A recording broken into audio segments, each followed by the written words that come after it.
think in here di kampus Quick and Gi sendiri itu memang sudah ada KUI internasional, di mana aku sangat-sangat terbantu oleh si KUI ini. Jadi karena kan ISMA itu preparationnya banyak banget ya guys, kayak banyak dokumen, ada essay, dan memang kalau tanpa bantuan KUI di kampus ini mungkin juga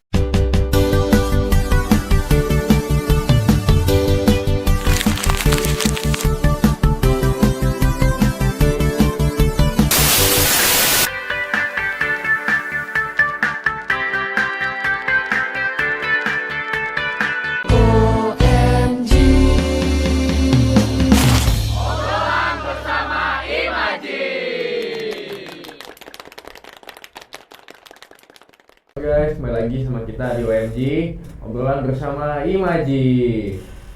Apa kabar nih? Jadi hari ini kembali lagi bersama aku Jaslyn. Aku Evan. Hari ini kita menjadi moderator buat dua tamu spesial kita, yaitu ada dua awardees ISMA di sini. Boleh dikenalin? Kenalin dulu ya dua-duanya. Halo semua, nama aku Brandon Teguh, jurusan Ilmu Administrasi Bisnis, dan aku salah satu ISMA Awardee 2024 ke University of New South Wales. Oke, dan nama aku Emilia, jurusan manajemen, dan aku juga salah satu ISMA Awardee yang dapat ke UK di University of Leicester. Widih, keren banget loh Ci ya. Keren banget sih, parah. It's a pleasure to meet you guys ya. Thank you udah come to OMG. Iya. Jadi kita langsung aja ke pertanyaan pertama. Can you tell us a bit about ISMA? Yes, jadi panjangnya ISMA adalah Indonesian International Student Mobility Awards. Dan ini salah satu program dari Kemendikbud. Yeah, what it basically does is the government gives opportunity to multiple college students to go on a student exchange program in multiple countries. Dan ini tuh katanya bisa full funding ataupun co-funding. Jadi slot buat orang-orang yang mau join ini banyak banget sih. Dan ini tuh bisa ke satu Indonesia. Yang penting kampusnya udah terdaftar di Kampus Merdeka. Then the next one is, why did you want to choose to participate in a student exchange program? Well, for me, I've always wanted to study abroad. That's just always been a dream of mine, but unfortunately that never happened because when I graduated, COVID happened. But one day, semester 3, a professor approached me after class and noticed how my English was good and decided to recommend me to ISMA, and I think that conversation changed my life. Shout out to Bah Rahmat Ramli. I think similarly, me too. I definitely want to learn cultures beyond Indonesia. And I think in here di kampus Quick and Gi sendiri itu memang sudah ada KUI internasional, di mana aku sangat-sangat terbantu oleh si KUI ini. Jadi karena kan ISMA itu preparationnya banyak banget ya guys, kayak banyak dokumen, ada essay, dan memang kalau tanpa bantuan KUI di kampus ini mungkin juga bakal lebih ribet ya kan. Betul. Karena waktu itu aku juga pernah dengar di grup Telegram, katanya tuh gak ada KUI ataupun banyak kampus tuh nggak menyediakan yang transkrip yang udah ditranslate. Jadi mereka tuh harus nyari transkrip lagi, nyari bayar lagi. Sedangkan di kampus kita tuh semuanya tuh udah ada. Jadi kita tinggal apply, terus tinggal urus ke lantai 8. Terus aku mau lanjut nih. Why did you guys choose your destination country? Kenapa milih Aussie? Kenapa milih UK? Kenapa nggak country lain gitu? Yeah. Good question, because Australia wasn't actually my first choice. Oh ya? Yeah. Jadi my first choice was actually same as Emilia, the UK. Tapi of course itu memang dipilih oleh ISMA-nya, and I got Australia, which I'm still grateful for. And I specifically chose Australia because, well, it's a great country, it's very modern, city life, and the university offers matkuls yang di luar jurusan seperti, well, not only business but also creativity and culture. What's your third option though? What is your third option? Korea. Korea? Oh yeah? I can speak Korean, you know. Oh! Can we hear some? Oh gosh. Like what? Try some. Introduce yourself. 네, 안녕하세요. 브랜든입니다. 저는 18살이에요. 반갑습니다. Nice. Okay. So kalau untuk aku sendiri, I chose UK because it's really close to London, and I love the architecture in London. Oh, in London. Yeah. Okay. And in specific, kalau untuk university-nya itu, I got in my first choice, which is University of Leicester. Okay. And I guess the reason is because aku pribadi mau konversi SKS dari sana dan ke sini. Dan University of Leicester itu nge-provide SKS yang aku memang bisa konversi. Gitu, iya. Jadi mungkin kalau Brandon kan di luar dari jurusannya ya, kayak you take business but then you're taking culture over there. Jadi kalau aku pribadi memang memutuskan untuk mengambil matkul yang cukup mirip lah dari di sana sama di sini gitu. Terus yang option kedua sama option ketiganya apa?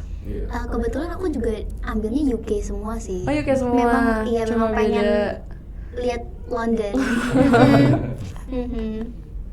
Oke, kita lanjut ya. Yang ketiga, can you tell me like the steps on taking the test? Like, did you take IELTS, TOEFL, or Duolingo English Yeah. test. Yeah. Well, I use IELTS. Use IELTS? Yep. It's pretty harsh because I have to go to the place itself. Oh really? Yeah, it was like 4 hours.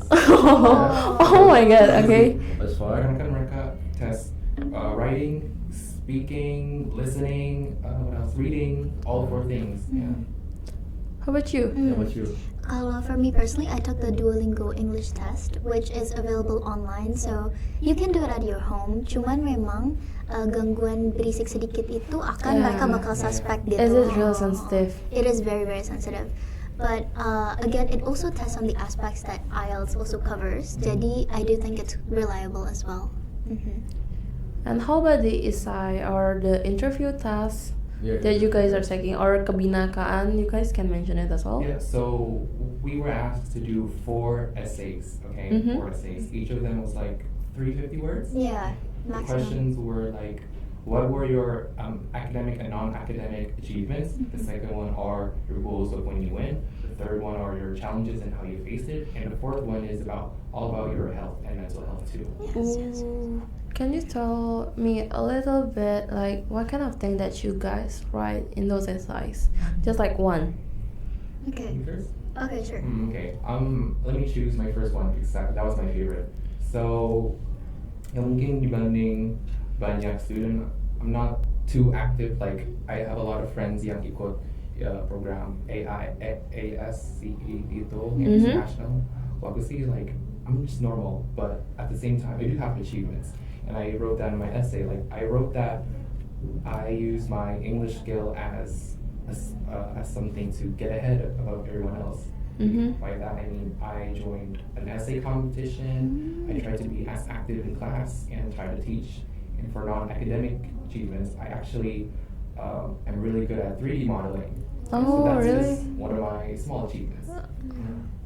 Okay, so I think I'll discuss the same question, which is about non-academic and academic skills. I think I am actually quite active in campus as well. I join unit kegiatan mahasiswa, which it helps. It helps you improve a lot, or just like writing. Mungkin aku kasih penjelasan sedikit ya. Jadi UKM itu di kampus itu tempat untuk siswa-siswa mengembangkan potensi mereka gitu. Ada akademis dan juga non-akademis. Tapi for me, I choose a financial group of IB Quick and Gi as one of my UKM, which helps me gather a lot of experiences, especially in Leading? Leadership. yeah. So it's like it don't have to be something that big. Yeah, but It's just like something that you guys can relate on. It's about what you've learned that you could use Islam. Jadi yang realistik aja, nggak usah sesuatu yang besar banget kalian pamerin dalam esai, tapi something yang kecil pun juga ngefek banget ya buat jawaban esai ini. Benar-benar, dan kayaknya salah satu poin pentingnya itu cara kita itu nge-solve si problemnya gitu. Apa yang kita bisa pelajarin dari problemnya yang kita udah face gitu. Oh ya, aku ada dengar katanya Brandon ini tuh nulis esai sama ngerjain ISMA ini coba dalam seminggu. Apakah itu benar? Iya betul banget. Boleh di-spill gak sih gimana caranya you can handle all of those in a short time? Okay, jadi kan I actually knew ISMA since last year. Tapi waktu itu I heard a rumor bahwa question essay-nya akan diganti, which is why I didn't start. It was only until the real announcement happened that I realized, oh my god, they're not gonna change the essay. I have to start now. Okay. Yeah, and that's what I did. I wrote all of it in 1 week. Gila gak sih? Iya, parah sih, keren sih. How about you, Amel? I think a bit different dari Brandon juga. I actually knew this program quite pas mereka tuh sebenarnya udah open regis gitu. Iya, jadi memang juga sangat ketat dan cepat-cepat juga nih buru-buru buat ngerjain essay dan segala macam gitu.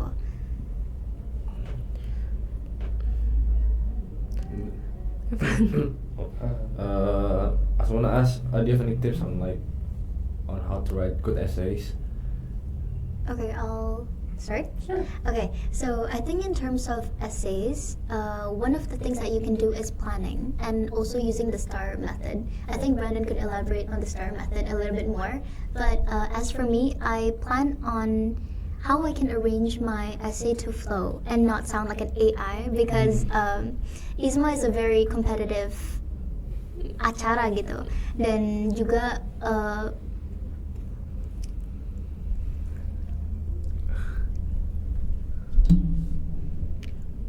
iya, jadi intinya itu kita itu harus sound natural gitu, jadi nggak kayak AI ataupun soundsnya tuh kayak AI gitu. Yeah, that's a really good tip. And about the STAR method, jadi panjang STAR itu situation, task, action, and result. Itu semua memang udah a really good theory for putting your essays. I learned that from a mentor of mine who also was an awardee last year. Her name is T. Farron. Hi, T. Farron. She told me about the STAR method, and it basically shows what you did or what happened and what you learned and the result. Berarti karena di zaman sekarang tuh udah banyak banget kebanyakan pakai AI. Jadi kita harus lebih merhatiin apa sih bahasa yang kita pakai ya. Karena kalau misalnya kita kelihatan so stiff atau kelihatannya aneh, udah pasti tuh bisa dipikir kalau kita tuh nulisnya dari AI. Ya, dan pastinya itu harus efektif juga ya, karena kan maximum word count itu cuma 350 ya. Jadi kita benar-benar harus how will they know about us in 350 words gitu. Oh, berarti kita tuh lewat essay itu kita juga harus memperkenalkan diri. Kita harus menceritakan dari kita kecil sampai kita gede apa aja yang terjadi dalam essay itu. Yes, exactly. Terus kalau di interview gimana? Oke, kan waktu itu harus kirim essay Inggris dan dokumen dulu, baru tunggu kalau misalnya pass ke interview tahapan itu.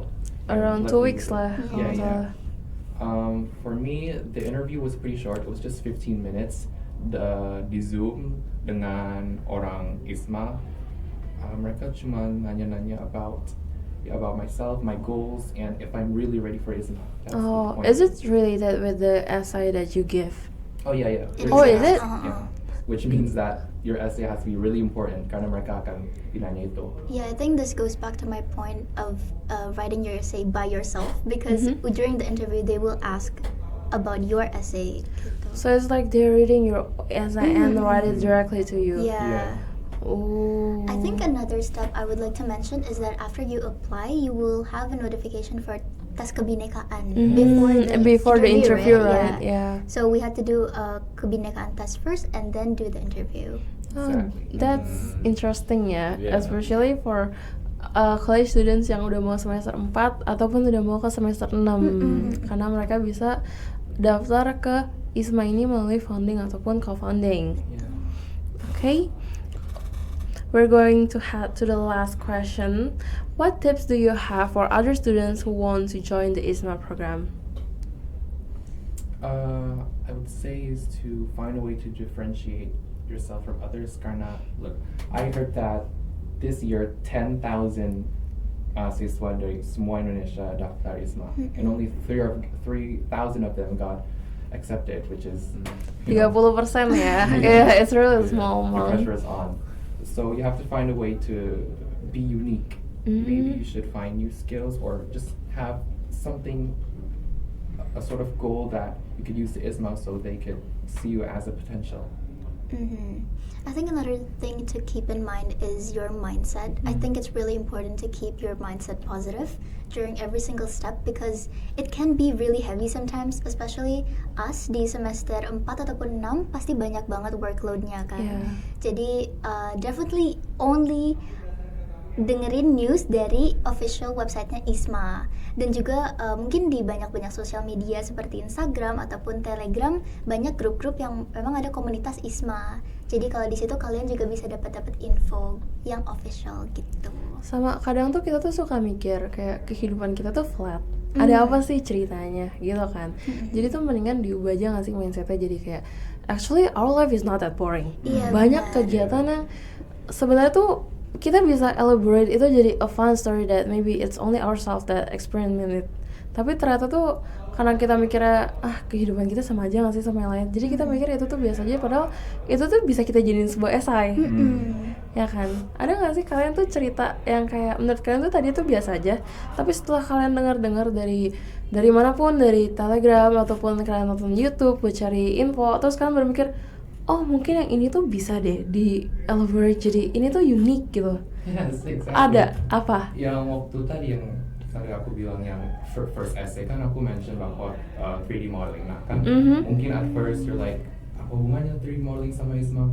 But it's actually about me taking on opportunities that I've never heard before because at that time my dad had a business and he told me, do you know how to 3D model? I said, no. Tapi ya akhirnya I chose to learn it and it ended up happening and I ended up making a 3D model for a company. Well, basically the point is my father told me that you should take every opportunity that comes your way because you just never know what's gonna happen. No matter how hard it is, just go for it. Yeah. How about you? For sure. I think honestly my life isn't so up and down. It is quite flat, you know.